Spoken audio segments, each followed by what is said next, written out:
Manassas, Please Slow Down by Judith Glenn. Illustrations by A.W. Colson and Joseph Renda. Manassas is in the 3rd grade. He eats breakfast and lunch with the 3rd grade class. He eats too fast, though, spilling his food on his shirt, the table, and the floor. He sits in a classroom of 3rd graders, but Manassas does not feel like all the other 3rd grade boys and girls. Manassas buys supplies from the school office just as the other students do. He just can't seem to wait his turn in line, so he pushes and shoves and skips to get to the front. "Manassas, will you please slow down?" the lady in the office instructs. One day, while waiting his turn in line, Manassas wandered into the principal's office. He glanced around at all the pretty pictures and plaques hanging from the wall. He read the gold nameplate that was on the desk. He was mesmerized by the shiny letters, so he picked it up. Mr. Thornbuckle's office, the children know, is off limits, but Manassas must have forgotten about this as he busies himself touching everything on the desk. When he is caught leaning into the principal's chair, he has to spend a day in detention. Manassas hates detention. At lunch, the students punch their number into an electronic keypad and listen to the greeting that follows. "Good morning." The machine speaks to them at breakfast, and "good afternoon." It speaks to them at lunchtime. Manassas doesn't bother to remember his lunch number. Miss Sand, the nice lunch lady, will give it to him. She has to punch it in every single time. "Okay, Manassas," Miss Sand says with a big smile. "This is the umpteenth time I've given you this number. You must remember it," she tells him, handing his number to him on a strip of paper. And just like every other day, he sticks the strip of paper in his pocket and loses it by the time school is over. Manassas' teacher, Mr. Tangy, works very hard to help Manassas get along with the students in the class. He moves Manassas' desk to the front, but Manassas won't be still. Instead, he taps his pencil on his shoe. He taps his pencil on the floor. Manassas taps his pencil on the desk, breaking the lead, which drives Mr. Tangy crazy. Mr. Tangy moves Manassas to the back of the room. There, he tries to rescue his pencil as it lands under Twyla's desk. Manassas finds all sorts of things that are stuck under the desk. He finds a wad of bubble gum with a broken pencil stuck in it. He even finds shiny stickers that are plastered to the underside of the legs of her desk. "Mr. Tangy, Manassas is under my desk again!" Twyla yells, pointing at him. The rest of the class just snicker and laugh at Manassas. Finally, Mr. Tangy gives Manassas preferential seating right next to the teacher's desk. But during math class, while all the other students are listening, Manassas is occupying himself with picking up things off Mr. Tangy's desk. He's tracing the things that resemble the geometric shapes on the board. "Manassas!" Mr. Tangy cringes while trying to keep his composure. "If you don't stop disrupting class, I'll have to put you out."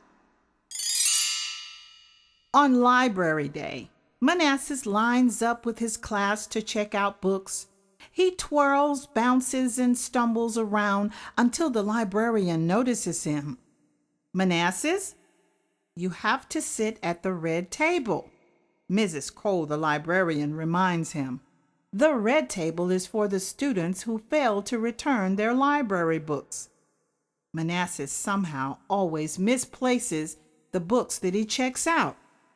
He lumbers over to the red table that sits in the far corner of the library, picks up a book, and begins to read. Manassas becomes fidgety, so he reaches in his pocket and pulls out his pencil with the SpongeBob eraser and begins to doodle on a piece of paper. He becomes so involved with his drawing that he continues to draw over the entire table.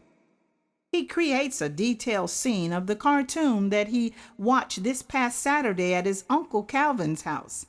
He even included the background and foreground that the art teacher demonstrated in class. Manassas escapes to the world that he's drawn on the table. He has forgotten about library time. He has forgotten about Mrs. Cole. As a matter of fact, he has even forgotten about his classmates. He doesn't miss being able to check out books. When the class lines up, they forget about Manassas too. Mrs. Cole walks the class out of the library and down the hall. She is suddenly called away to a meeting and forgets to check for stragglers. There Manassas sits, drawing and drawing and drawing. He moves to the front table that sits in the library. He keeps on drawing the rest of the morning and into lunchtime. It has been so quiet in class that the students forget about him. Even Mr. Tangy enjoys the peace and quiet, and he has forgotten about Manassas too. Finally, Mrs. Cole walks back into the library. When she sees Manassas's artwork covering every square inch of the tables and shelves and walls, her eyes bulge, her face turns red, and her mouth falls open as wide as the lunch plate she holds in her hand. "Manassas!" she yells, heading straight for her desk. "I'm going to write you up for destruction of property and whatever else I can think of. You have ruined the library's furniture," she screams. Mrs. Cole escorts Manassas to the principal's office.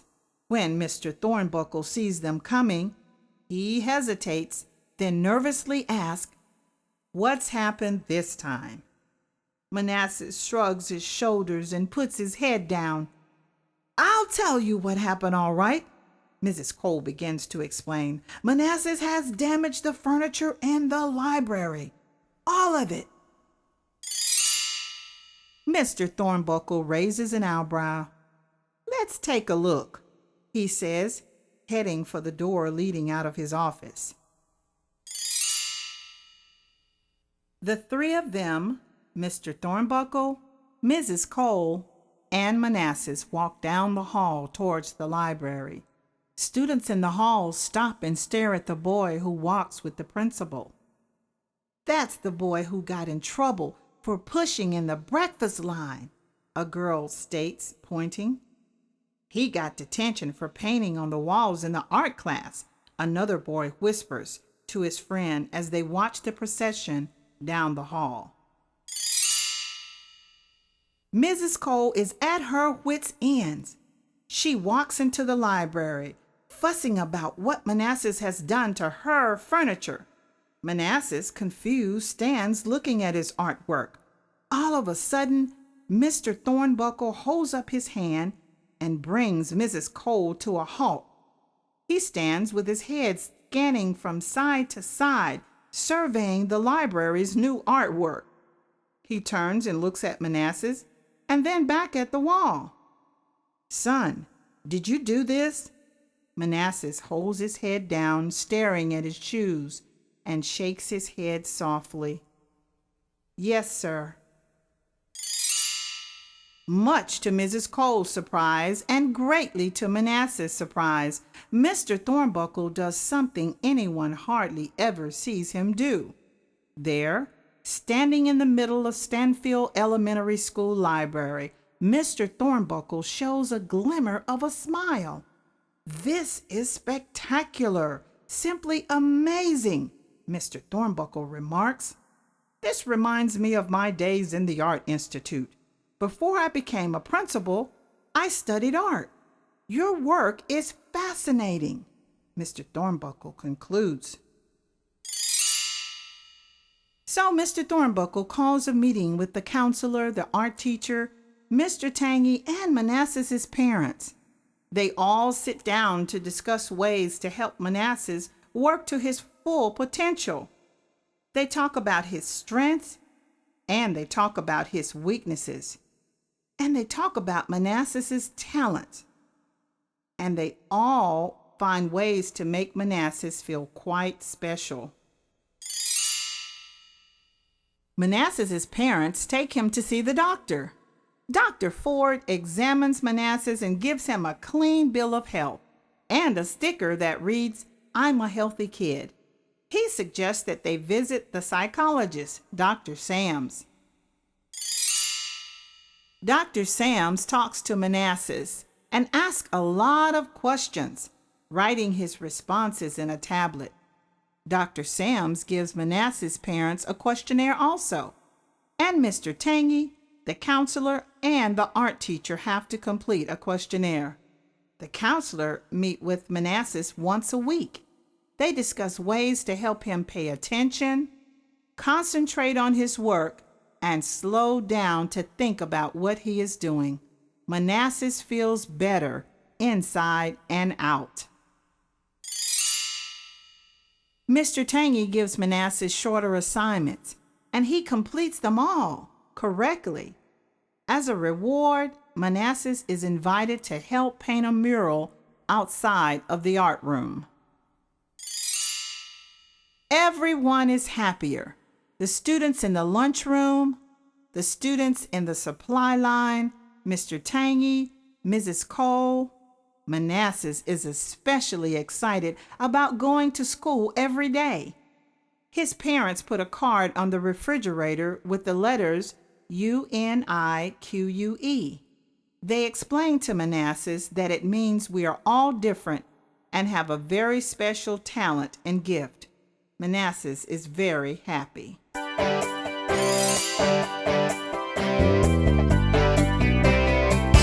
Judith Glenn is an author, educator, and storyteller. She teaches in the public school system. She writes poetry, short stories, and inspirational literature. In her spare time, she enjoys cooking, gardening, photography, and listening to a variety of genre of music. Thank you for listening to Manassas. Please slow down.